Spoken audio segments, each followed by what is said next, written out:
Hello, my name is Cristina Parraga and I'm going to talk about intake of nutrients and medication of children with neurodevelopmental disorders. Definition: there is growing evidence that early nutrition affects later cognitive performance. The idea that the diet of mothers, infants, and children could affect later mental performance has major implications for public health practice and policy development and for our understanding of human biology, as well as for food product development, economic progress, and future wealth creation.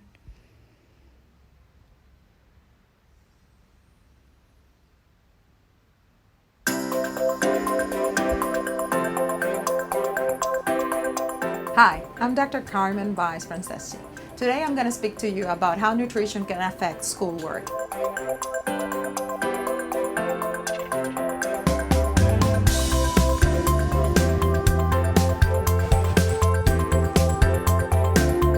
First of all, let's talk about what type of food should we give to our children.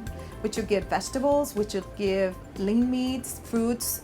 We all know that. And usually kids don't want to do that, don't want to eat it. So what we have to do is find a way to give them the nutrients they need, but at the same time, let me tell you how this can affect their schoolwork. First of all, if somebody doesn't eat enough iron, that it's part of what we get from legumes or meats, we're gonna have anemia. Anemia is something that can be very serious, but what's gonna happen? It's gonna affect concentration, it's gonna affect memory, it's gonna affect energy. What happens if our child doesn't eat fruits and vegetables? That's where we get our minerals and our vitamins. Well, they're gonna have problems with concentration also, but also in school with cognitive work. They're not gonna be able to do schoolwork because they cannot even focus. So what we do is give them supplements. So let's get a multivitamin that has a flavor that they like, but it's very important to take into consideration how the body absorbs it. So let's look at that label and make sure it has all the types of vitamins that we need, especially the B complex, calcium, potassium, magnesium, and all the multivitamins generally have the nutrients that we need, but we have to make sure they're absorbed by the body. All the vitamins are not the same. And actually, we have to avoid certain foods like pizza, donuts. All these are empty calories. And they're gonna worsen the work in school, but also they're not gonna let the kids get to their full potential. And actually, it's a health problem. They're gonna increase diabetes, they're gonna increase high blood pressure. I see it all the time. I see kids with hyperthyroidism, and you take away the junk food and it goes away. I see kids with problems with glucose, obesity, and you change their diet and they improve. So I just want to encourage you to just take care of your kids' diet. Take it seriously. You're gonna be increasing their lifespan and their full potential.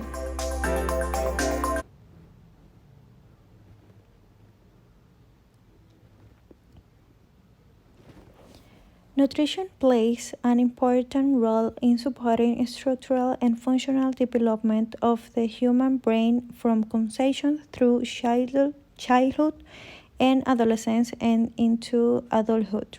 Brain development begins in the embryo and continues into postnatal life. During the phase of rapid growth in the last trimester of gestation and the first 2 years after birth, the brain is particularly vulnerable to an inadequate diet.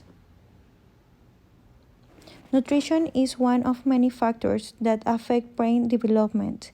As the brain continues to develop during childhood and adolescence, that is likely to have an impact on cognitive ability and behavior. Meeting the nutritional demands for certain micronutrients is likely to have beneficial effects on cognitive development in school children.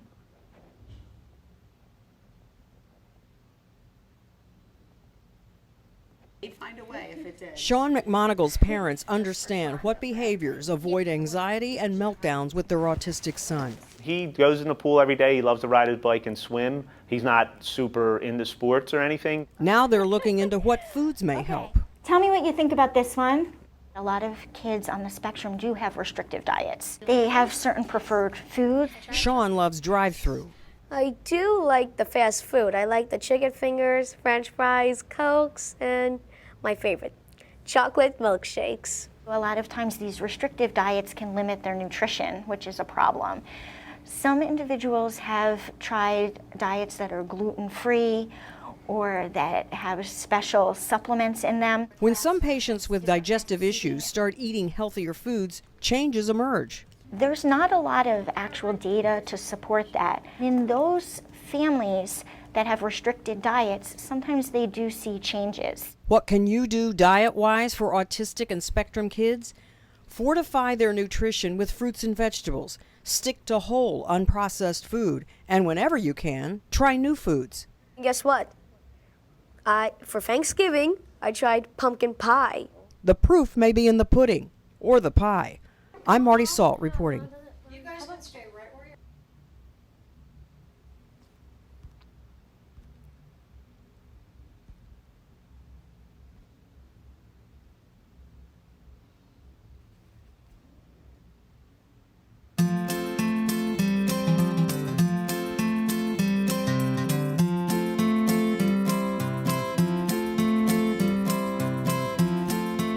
You can find calcium in various food sources, but mainly dairy products, so milk, yogurts, and some cheeses, as well as non-dairy sources of calcium like almonds and broccoli as well. Vitamin D, it's really low in our food supply, so it's harder to actually meet our vitamin D needs from our diet alone. So it's often fortified into certain foods like milk. Supplementation may be indicated for some people, as well as the sunshine. Iron really helps to support our red blood cells at transporting oxygen to our body. So some food sources of iron can come from animal products or plant-based products. The animal products include things like chicken, beef, eggs, fish, and then the plant-based products include things like chickpeas, lentils, kidney beans, tofu, soybeans. Omega-3s are essential fats, meaning it has to actually come from our diets because our body can't produce them on their own.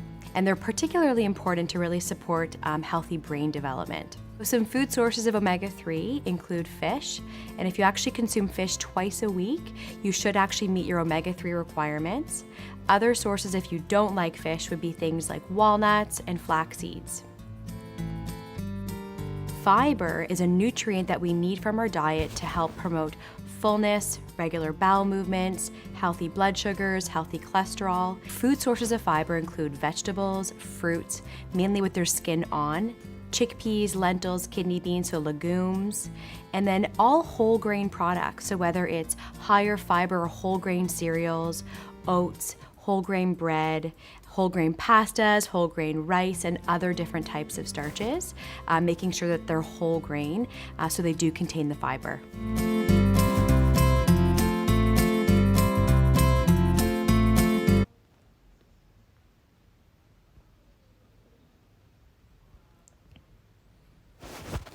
In Ecuador, there is still no epidemiological study regarding children with neurological problems, but it's important that the parents know and study the issue of feeding in these children because that depends on how healthy the child may be.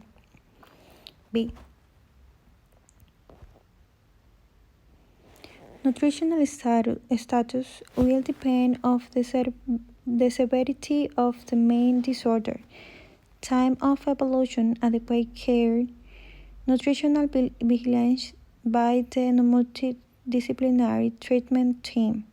Good management contributes to improve the evolution of the illness, diminish medication adverse effect, prevent specific deficiencies, development of the Essex disorders, and non-nutritional complications. Thank you.